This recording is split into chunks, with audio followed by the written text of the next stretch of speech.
For help. Welcome to Jay Silver Presents, where we present the best in esports from my favorite players. I'm joined by Vulcan after their loss to Lion. Vulcan, thank you so much for speaking with me. I know doing interviews after losses are tough. I just want to kind of get your initial thoughts. How are you feeling after that?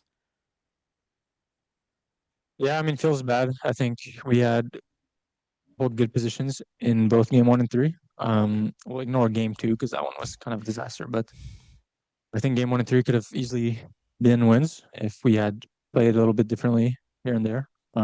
So it feels bad coming away from a series where it felt kind of competitive at times, but then at the end of the day, it's a 3-0. So we are kind of stumped. So yeah. Mm-hmm. Kind of wanted to ask a little bit about game one specifically.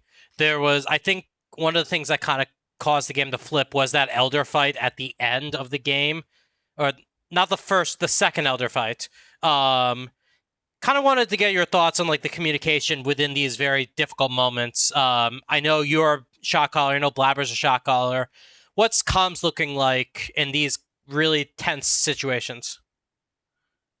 Yeah, I mean, we're talking a lot in that game about like their flanks and stuff because Renekton is always going to like come from the side and look to get on one of our carries, Ziggs. They're both somewhat mobile, but somewhat immobile, and in the same time, like Ziggs has W, of course, but if that's down, he's like a fucking minion. If you get on him, he'll just die. And Senna is somewhat similar.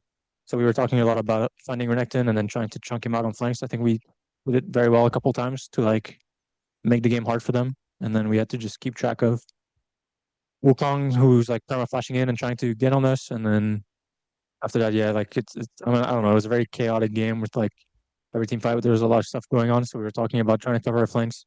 Who should do it? Can we like dunk him? Stuff like that. So I'm not exactly sure what happened in that Elder, but I felt like the start was good for us, and then that was not so good because Blabber died and wasn't able to smite, obviously. So they got Elder. So I'm not sure how we could have done it differently. Yeah, but I felt like we were in a better spot at that point in the game. They were like trying to flank us, but it's really hard against Ziggs to like run through zones and stuff. And if they come straight 5v5, I felt happy as our comp. So yeah, I thought we had it in the bag, but then the Elder fight obviously didn't go well, unfortunately. I want to ask about something the analyst desk asked about, and forgive me, this may be a little bit of a trickier question. They talked about Inspired being the focal point for a lot of teams trying to gun him down, make sure he's dead, but then forgetting about Berserker and Saint in the background. I know for you guys, especially in game 3, you guys were targeting him a lot and then just get blown up by a bullet time. So is this something, do you think, that like should be replicated to focus like the jungler and ignoring in a way the big carries, or is it one of those things that really comes down to communications? I think it's hard to say. I think it's case by case. I don't think that Jace is a bad target. If he's extending himself, he's also, a damage champion. He's building full damage and he does damage. But I don't think it's necessarily a problem. I do think in that one Drake fight, I think it was the third Drake fight where we one-shotted Jace. I'm not sure we had to go in there, but if we did, I think I should have played it differently. I think I went on the wrong people, but I think if we one-shot him and then no one of our team is in trouble after that, if we're able to like get out and reset the fight, it's normally should be good. And if he's the one exposing himself, but MF plays safe, then we have no choice than to the person that's in front of us, right? So I think, well, it's a bit of a generalization. Ideally, you would want to kill the AD carry. That is true. Jace is, a carry in his own right, and if he's the victim on our screen, then he's the victim on our screen, and we're not gonna like flash past everyone to like try and get on DMF who's like playing safe for most of the fights and not doing damage. And we were also like eating shock blast after shock blast in all these fights, so it is kind of nice to get some revenge on that guy who like keeps poking us. So yeah, I mean, I'm not sure. I think in some fights, probably you could say that we should save some spells for MF and try to get on her. But yeah, overall, I don't think it's like big of a deal. No, I get that. That's why I preface. I was like, I know this is a tricky question, but I know that was just something the analyst kept bringing up. Is like, hey, you're going after the Jace, but there's an MF waiting in the back row. In this particular matchup, you did face off against your former laner in Berserker. You and Sven obviously have worked together for a while. You've even had a chance, like, I know at some point you've done, can't remember how, but I know you've worked with Isles at one point. What was it like facing off against Berserker and Isles in this matchup? I mean, they're good. It was fine though. I think game one, other than Barber dying at his camps, I think maybe we should have played early game differently. Maybe we should be pathing up, or I'm not sure exactly what we could have done, but we didn't really think about it until it was obvious that they were going for it, and then it was a bad result. But we got out of that early game against Lucian Milio as Sen and Allis being, like 5-5 in farm and winning at times, so that's always fine.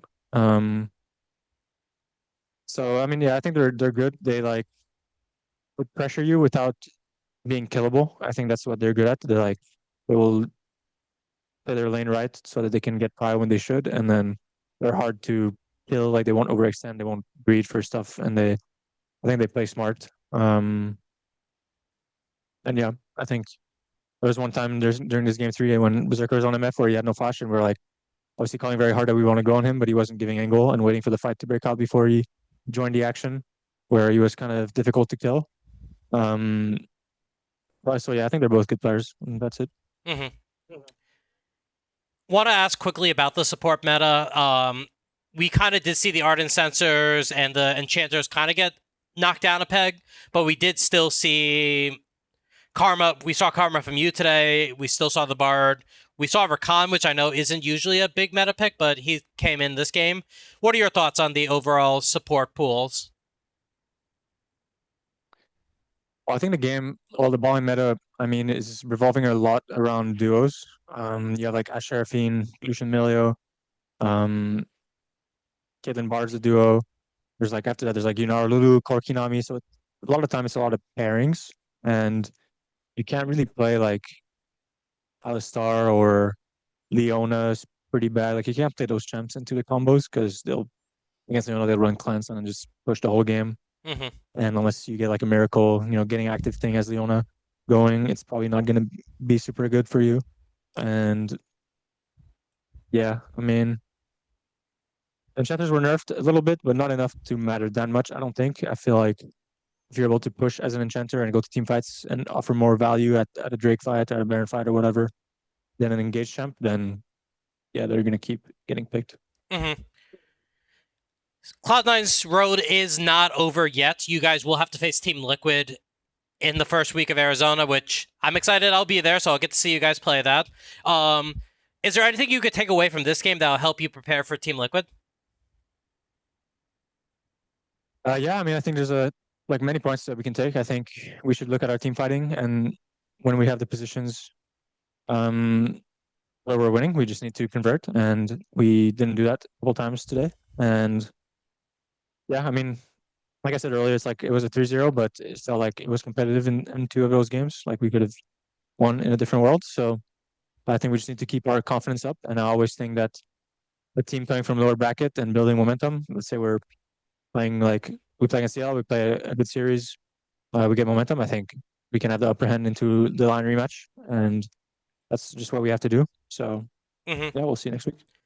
Very quickly, I did also want to ask, you did get your first team All Pros. Congratulations for that. I know today was a little tricky because obviously it was a 3-0 and there were some tricky moments of the game, but I did want to get your thoughts. Just how do you feel that you were selected first All Pro?